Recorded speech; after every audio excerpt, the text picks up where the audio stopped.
Microsoft Copilot versus ChatGPT. Which is the better AI assistant? Are you looking for a smarter way to boost your workday? Well, today, in this video, let's compare the two. Both have advanced significantly by 2026. But which one is better for productivity, creativity, and everyday tasks? Well, let's break it down in this video. First, we have Microsoft Copilot. This powerful AI is integrated into the Microsoft ecosystem. It drafts emails in Outlook, analyzes data in Excel, creates slides in PowerPoint, and codes in Visual Studio, all with natural language requests. It pulls real time web data using Bing, handles voice commands in Teams, and employs multimodal architecture like GPT and Claude for checking information. Copilot is free for basic use in Microsoft apps, with Copilot Pro available for $20 a month for priority access. Well, what is its strengths? It's unmatched for Microsoft 365 users.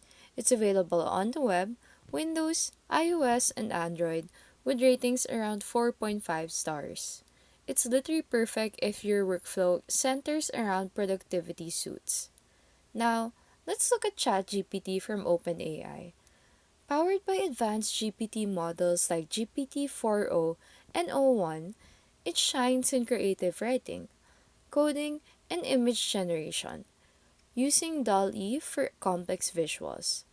Its features include improved memory, voice mode, and custom GPTs. The free tier is generous, with ChatGPT Plus available for $20 a month for quicker responses. There's no ecosystem lock-in since it's web-based, and it has apps for iOS with ratings of 4.8 stars and Android with a ratings of 4.7 stars. It's ideal for creators who need flexible support. So, which is better? Copilot excels in Microsoft integrations, such as agent mode in Office apps, but it seems less focused on creativity. ChatGPT stands out for independent imagination and image tools, though it doesn't have the same depth in Office. Your choice depends on your needs as a user. If you use Microsoft, then go for Copilot. If you're a creative person, then choose ChatGPT. Both are free to try at copilot.microsoft.com or chat.openai.com. Let us know your favorite in the comments between the two. And please subscribe for more tech reviews.